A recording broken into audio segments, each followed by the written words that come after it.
राधा राधा राधा राधा राधा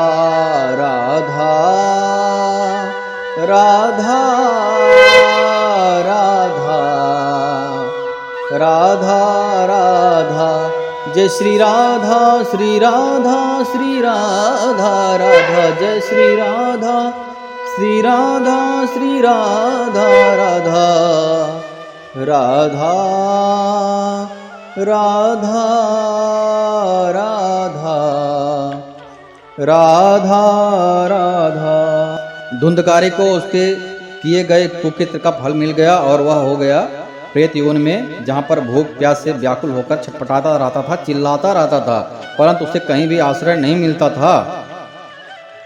न लेभे शरणम क्वापिहा दैवेति मुहुर्वदन क्रियकालेन गोकर्णे मृतम लोका बुद्ध्यत। क्या हुआ? गोकर्ण जो है, तब क्या हुआ? गोकर्ण ने भी लोगों के मुख से धुंधकारी की मृत्यु का समाचार सुना। गोकर्ण को भी पता लग गया, ठीक है। तो तब उसे अनाथ समझकर उन्होंने उसका गया जी में श्राद्ध किया। अनाथम तम विदित वैव, जब पता चला कि मर गया है तो समझा कि अनाथ ही है ये, तो गया श्राद्धम चीकरत, गया जी में, अब वो तो तीर्थाटन के लिए गोकर्ण महाराज जी परम ज्ञानी निकले थे, गया जी पहुँचे तो गया जी में उनका श्राद्ध करवा दिया। अब यही हमारी लोगों की मान्यता है कि गया जी में जिसका श्राद्ध हो जाता है उसको मुक्ति मिल जाती है। तो गोकर्ण जी ने उसका श्राद्ध करवा दिया। अनाथम तम विद्युत वय गया श्राद्धम चीकरत, गया में श्राद्ध करवा दिया और यह समझ गए कि चलो इसको सदगति हो गई होगी अवश्य ही, क्योंकि गया जी में श्राद्ध हम लोगों ने करवा दिया। और जहाँ तहाँ वह जाते थे उसका श्राद्ध अवश्य करते थे। गया जी में श्राद्ध के साथ साथ अस्मिन् तीर्थे तू संयाति, तत्र जहाँ पर भी जाते थे तीर्थाटन के समय में, काशी पुष्कर चित्रकूट जहाँ भी था, श्राद्धम वर्तयत, वहाँ पर श्राद्ध करना नहीं भूलते थे, क्योंकि वो संत थे गोकर्ण जी। तो लोगों के कल्याण के लिए ही उनका एकमात्र धर्म ही रहता है, कल्याण। इस प्रकार नगर में उनका जब तीर्थाटन उनका हो गया तो घूमते घूमते अपने नगर में भी आ गए। एवं भ्रमण स गोकर्ण स्वपुरम समूपे युवान, अपने घर में भी आ गए। रात्रो गृहांगणे, रात्र में दूसरों के दृष्टि से बच करके सीधे अपने घर के आंगन में सोने के लिए गोकर्ण जी पहुंच गए, क्योंकि उनको, अब वो परम ज्ञानी थे तो कहीं भी, अब यही होता है ना, विद्वान और राजा की विशेषता क्या है? विद्वानम सर्वत्र पूजते स्वदेशे पूजे राजता, राजा स्वदेशे पूजते, राजा अपने देश में ही पूजा, दूसरे देश में उसका थोड़ी चलेगा महाराज है कि क्या है, पकड़ के बंदी बना लिए जाएंगे कुछ अगर गलत काम करेंगे। लेकिन विद्वानम सर्वत्र पूजते, विद्वान की विद्वता हर जगह प्रकाशित होती रहती है सूर्य के भांति। तो कहीं भी ये गोकर्ण महाराज जाते थे तो सत्संग के लिए लोगों की भीड़ लग जाती थी, इसीलिए रात्र में छुपते छुपाते आए और अपने घर में आकर के आंगन में सोने के लिए आ गए। रात्रो गृहांगणे सप्तुमागतो लक्षिता परय है। उसके बाद क्या हुआ? वहां अपने भाई को सोया देख आधी रात के समय धुंधकारी ने अपना बड़ा विकट रूप दिखाया। अब धुंधकारी को वही वैश्याओं ने गाड़ दिया था, सबूत मिटा दिया था। जब देखा धुंधकारी ने कि मेरा बड़ा भाई है, ये परम ज्ञानी है, तत्र सुप्तम सा विज्ञाय धुंधकारी स्वबांधवम, अपने बांधव को देखा तो निशीथे दर्शयामासम महारौद्रतरम वपुः, अपना बहुत विकट रूप दिखाया। क्यों दिखाया? क्योंकि समझ में तो आ जाए गोकर्ण जी महाराज को कि मैं अभी मुक्त नहीं हुआ हूँ और मेरा बहुत ही बुरा हाल है, मैं प्रेत योनि में फंस गया है। वहाँ कभी भेड़ बनता, कभी हाथी बनता, कभी भैंसा बनता। सा कृन मेखा सा कृत धस्ती सा कृच्च महिषो भवत, कभी कभी घोड़ा बन जाता था, कभी कभी भैंसा बन जाता था, कभी भेड़ा बन जाता था, कभी इंद्र और कभी अग्नि का रूप धारण कर लेता था। सकृत इंद्र सकृत चाग्नि, अग्नि भी बन जाता था। अंत में वह मनुष्य के आकार में प्रकट हो गया और ये विपरीत अवस्थाएं देख करके गोकर्ण ने निश्चय किया कि वह कोई दुर्गति को प्राप्त हो गया है। तब उन्होंने धैर्यपूर्वक पूछा, अयम दुर्गतिका को अपि निश्चित्याय तम ब्रवीत। उसको समझ में आ गया कि ये तो जो है बहुत दुर्गति को प्राप्त हो गया है। गोकर्ण ने कहा, तू कौन है? क्वस्तम ग्रतरो रात्रो कुतो यातो दशामिमान। रात के समय ऐसा भयानक रूप क्यों दिखा रहा है? तेरी ऐसी दशा कैसे हो गई है? किं वा प्रेतः पिशाचो वा राक्षसो सीतिम संसनः। क्या तू बता तो पहले मुझे, तू प्रेत है या पिशाच है या कोई राक्षस है?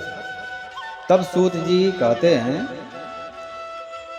कि गोकर्ण ने इस प्रकार, अच्छा इसमें पर भी देखो, प्रेत ने इतना सब कांड दिखाया, जैसे हम लोग पहले भी बात कर चुके थे संत समागम से कि प्रेत आपके ऊपर आक्रमण या आपसे वाद विवाद तभी कर सकता है जब तक तुम उसको आग्रह न करो या फिर उसको उस तरीके से उसको परमिशन मत दो, आज्ञा मत दो, या पीछे मुड़ करके मत देखो। कोई न कोई भावना आप पहले उसको प्रारंभ करोगे तभी वह ऐसा कर सकता है। तो यहाँ पर भी गोकर्ण ने जब पूछा तब जा करके उसको बताना पड़ा, तब उसको भगवान का नियम लागू हो गया। अब ये बोल सकता है, बिना पूछे प्रेत किसी को परेशान नहीं कर सकता है। इसीलिए बोला जाता है कुछ काम होता है सुप्त पीछे मुड़कर नहीं देखना चाहिए, और तुम जा रहे हो तो समझ में आ रहा है कोई पीछे है, कोई डरावना है क्या है, कहीं देखो भी मत, कौन हो ये मत बोलो, नहीं तो जैसे ही आपने बोला कौन हो वैसे उसको परमिशन मिल गया, फिर वो आपको बात कर सकता है। आपको जो भी जिस प्रकृति का वह रहेगा वो वही प्रकृति के अनुसार आपके साथ वो काम करेगा, व्यवहार करेगा। गोकर्ण के इस प्रकार पूछने पर वह बार बार जोर जोर से रोने लगा। एवं पुष्ट अस्तता तेन रौरो दश्चय, पुनः पुनः बार बार वह रोने लगा। उसमें बोलने की शक्ति नहीं थी, इसलिए उसने केवल संकेत मात्र ही किया। अब उसको ना तो पानी मिल रहा है ना खाना मिल रहा है, तो कहाँ से बोलने की शक्ति रहेगी। तब गोकर्ण ने अंजलि में जल लेकर के उसे अभिमंत्रित करके उस पर छिड़का। इससे उसके पापों का कुछ शमन हो गया और वह इस प्रकार कहने लगा, मैं तुम्हारा भाई हूँ, मेरा नाम है धुंधकारी, अहम भ्राता तदीयो अस्मि, तुम्हारा ही भाई हूँ, धुंधकारीति नामतः, स्वकीय नैव दोखेड़ ब्रह्मत्तम नसितम मया। मेरे जो कुकर्म है जो मैंने किया, स्वकीय नैव दोषेड़, मैंने बहुत सारा दोष किया है, पाप किया है अपना, उसी के कारण मेरा ब्राह्मणत्व जो है नष्ट हो गया है। मेरे कुकर्मों की गिनती नहीं की जा सकती है, इतना मैंने अधर्म काम किया है। मैं तो महान अज्ञान में चक्कर काट रहा हूँ, इसी से मैं जो है लोगों की बड़ी हिंसा की है मैंने, इसी का परिणाम है यह। अंत में उल्टा वैश्याओं ने, स्त्रियों ने मुझे तड़पा तड़पा करके मार डाला। इसी से अब प्रेत जीवन में पढ़ करके यह दशा भोग रहा हूँ। अब दैववश कर्म फल का उदय होने से मैं केवल वायु भक्षण करके ही जी रहा हूँ।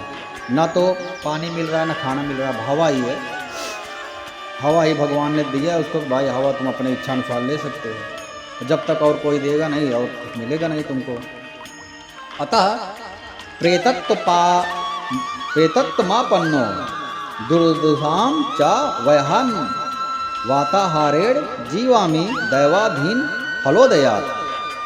उसी का यह फल है दैव के अधीन, जो जैसा कर्म करता है उसको वैसा ही फल मिलता है। यहाँ पर साक्षात उदाहरण स्वरूप यहाँ पर दर्शाया गया है, जिससे मानव जाति के, कलयुग के मानव, स्पेशली विशेष रूप से कलयुग के मानव जाति के लिए यह एक बार तो कम से कम कोई बुरा कर्म कोई कर रहा है तो वह यह सोच ले कि यह कर रहा हूँ, लेकिन उतना ही बड़ा हमको फल नहीं मिलेगा, उसके ब्याज स्वरूप उससे 10 गुना 1000 गुना ज़्यादा बड़ा फल मिलेगा। जैसे अभी धुंधकारी ने सिर्फ क्या किया था, अपने माँ को बोला था पैसा कहाँ रखा है, मैं तुझे आग से जला दूंगा, इतना ही था। अब उसका परिणाम क्या हुआ, उसको आग से जलाया नहीं गया, उसके मुंह में ही आग डाल दिया। लगभग उससे 10-20 गुना ज़्यादा होगा। बोलना और करके करना 1000 गुना होगा, 20 गुना क्यों। और उसके मुंह में डाल दिया, मुंह में हमारे छाले पड़ जाते हैं, या हम खाते हैं गरम चाय एक बार पी लेते हैं, जीभ जल जाता है तो कितना कष्ट होता है। बड़े बड़े आग के अंगारे मुंह में डाल दिया जाए तो क्या आनंद आएगा, ठीक है। तो उसी प्रकार से जो कुकृत्य हम करेंगे उससे बहुत ज़्यादा गुना, 100 गुना, 200 गुना, 1000 गुना ज़्यादा फल, इतना मन में हमको विचार कर लेना चाहिए। और यह गोकर्ण की कहानी भी दिमाग में कहीं न कहीं बैठा करके इसको भी ध्यान में दे देना चाहिए। ऐसा होगा, इससे अच्छा तो हम ये करें ही ना, कुकृत्य इसको छोड़ो, जितना है उतने में ही खुशी रहो। संतोषम परम सुखम अशांतस्य कुतः सुखम। अर्थात जो हम जैसे अधर्म करेंगे ना, तो हम जैसे चोरी करते हैं तो चोर हमेशा बैठा रहेगा, फिर भी उसका मन अशांत रहता है, तो उसका कभी भी जीवन में उसको सुख नहीं मिलेगा। वो हमेशा ऐसे भागता ही रहेगा, मन उसका व्यथित ही रहेगा। और यही हम धर्म से करेंगे, अभी कोई चोर नहीं है तो वो आराम से बैठेगा, उसको क्या ज़रूरत है, पुलिस आए जो भी है। तो ये सब चीज़ें हैं यहाँ पर, इसीलिए भागवत महापुराण वेद शास्त्र लिखे गए हैं लोगों के मार्ग के लिए, लोगों को ऐसे चलना चाहिए। तो यहाँ पर धुंधकारी भोग रहा है और हवा ही पी सकता है वह। भाई तुम दया के समुद्र हो। अब वह हाथ जोड़ करके विनती कर रहा है और उसके पास कोई रास्ता भी तो नहीं है। अहो बंधो कृपा सिंधो, आप तो कृपा के सिंधु हो।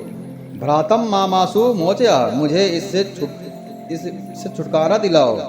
गोकर्ण ने धुंधकारी की सारी बातें सुनी। गोकर्णे वचनम सुत्वा तस्मय वाक्यम वथा ब्रवीत। तब उसने कहा, भाई मुझे इस बात का बड़ा आश्चर्य है कि मैंने तुम्हारे लिए अभी गोकर्ण जी को आश्चर्य है, क्योंकि विधि पूर्वक श्राद्ध तो गोकर्ण जी ने कर दिया, पिंडदान कर दिया, फिर भी तुम प्रेत योनियों से मुक्त कैसे नहीं हुए। और एक जगह पे नहीं, बहुत सारे जहाँ जहाँ पर गया हुआ वहाँ पर किया। यदि गया श्राद्ध से भी तुम्हारी मुक्ति नहीं हुई, तब इसका और कोई उपाय ही नहीं है, क्योंकि गया में ही श्राद्ध करना विधान है, बताया गया है। जिस किसी को भी मुक्ति चाहिए गया में श्राद्ध किया जाता है। अब इससे भी तुमको मुक्ति नहीं मिली तो क्या विधान करूं। गया श्राद्धांत मुक्ति चेदुपायो नापर हित्वा किम विधेयम मया प्रेत तत्वम बद सब स्तरम। अब मैं क्या करूं, मुझे क्या करना चाहिए, समझ में ही नहीं आ रहा है। तुम्हारा तो मैंने श्राद्ध किया, पिंडदान भी कर दिया था। तब प्रेत ने कहा, मेरी मुक्ति जो है सैकड़ों गया श्राद्ध करने से भी नहीं हो सकती है। गया श्राद्ध सते नापी मुक्तिर में ना भविष्यति, मेरी मुक्ति हो ही नहीं सकती है। सैकड़ों, एक नहीं सैकड़ों श्राद्ध करो गया में तब भी नहीं होगी। उपायम परम कंचित्वम विचाराय संप्रतम, अर्थात अब तो इसका कोई दूसरा ही उपाय करो। उपायम परम, तो दूसरा उपाय सोचो, गया श्राद्ध तो भूल ही जाओ। प्रेत की यह बात सुन करके गोकर्ण को बहुत बड़ा आश्चर्य हो गया। वे कहने लगे, यदि सैकड़ों गया श्राद्धों से भी तुम्हारी मुक्ति नहीं हो सकती है, तब तो तुम्हारी मुक्ति असंभव ही है। अच्छा, अभी तो तुम निर्भय होकर के अपने स्थान पर रहो, मैं विचार करके तुम्हारी मुक्ति के लिए कोई दूसरा उपाय सोचता हूँ। अभी परम ज्ञानी गोकर्ण महाराज को भी यही पता था कि सबसे उत्तम उपाय है गया में श्राद्ध। अब इससे बड़ा उपाय तो बुद्धि में ही नहीं आ रहा है, इसलिए गोकर्ण ने कहा, अब तो असंभव ही है तुम्हारा मुक्त होना। गोकर्ण की आज्ञा पा करके धुंधकारी वहां से अपने स्थान पर चला गया। इधर गोकर्ण ने रात भर विचार किया, तब भी उन्हें कोई उपाय नहीं सूझा। प्रातःकाल उन्होंने बहुत सारे लोगों से, अब वो आ गए थे तो उनसे सत्संग के लिए बहुत सारे लोग आए मिलने के लिए। तब गोकर्ण ने रात में जो कुछ भी जिस प्रकार का उनके साथ बीता सब कुछ सुना दिया। उनमें जो लोग विद्वान और योगनिष्ठ ज्ञानी और वेदज्ञ थे, उन्होंने भी अनेकों शास्त्रों को उलट पुलट कर देखा, तो भी उनकी मुक्ति का कोई उपाय ना मिला। तब सबने यही निश्चय कर लिया कि अब इस विषय में सूर्य नारायण भगवान जो आज्ञा करे वही करना चाहिए, क्योंकि अब हम लोग की बुद्धि में तो नहीं आ रहा है कुछ और उपाय। अतः गोकर्ण ने अपने तपोबल से सूर्य की गति को रोक दिया। गोकर्णा अस्तंभनम चक्रे सूर्य वेगस वै सत्तदा, अपने इतना बड़ा शक्तिशाली थे गोकर्ण जी महाराज, सूर्य की गति को ही रोक दिया, स्तब्ध कर दिया। तो भगवान और वंदना करने लगे, स्तुति करने लगे। भगवान आप सारे संसार के साक्षी हैं, मैं आपको नमस्कार करता हूँ, आप मुझे कृपा करके धुंधकारी की मुक्ति का साधन बताइए। गोकर्ण की यह प्रार्थना सुन करके सूर्यदेव ने दूर से ही स्पष्ट शब्दों में कह दिया, श्रीमद् भागवत से मुक्ति हो सकती है। तुभ्यम नमो जगत साक्षिना, आप जगत के साक्षी है। ब्रूहि में मुक्त हेतु कम, किस प्रकार से, एक गोकर्ण ने पूछा किस प्रकार से धुंधकारी की मुक्ति होगी। तत्श्रुता दूरतः सूर्या, दूर से ही स्फुट मिथ्या भासत श्रीमद् भागवतान मुक्ति। सप्ताहम वाचनम कुरुम, सप्ताह का जो है पाठ के लिए आप व्यवस्था करिए। इति सूर्य वचः सर्वय धर्म रूपम तु विश्रुतम, श्रीमद् भागवत से मुक्ति हो सकती है, इसलिए तुम इसका सप्ताह पारायण करो। सूर्य का यह धर्ममय वचन वहां सभी ने स्पष्ट रूप से सुना।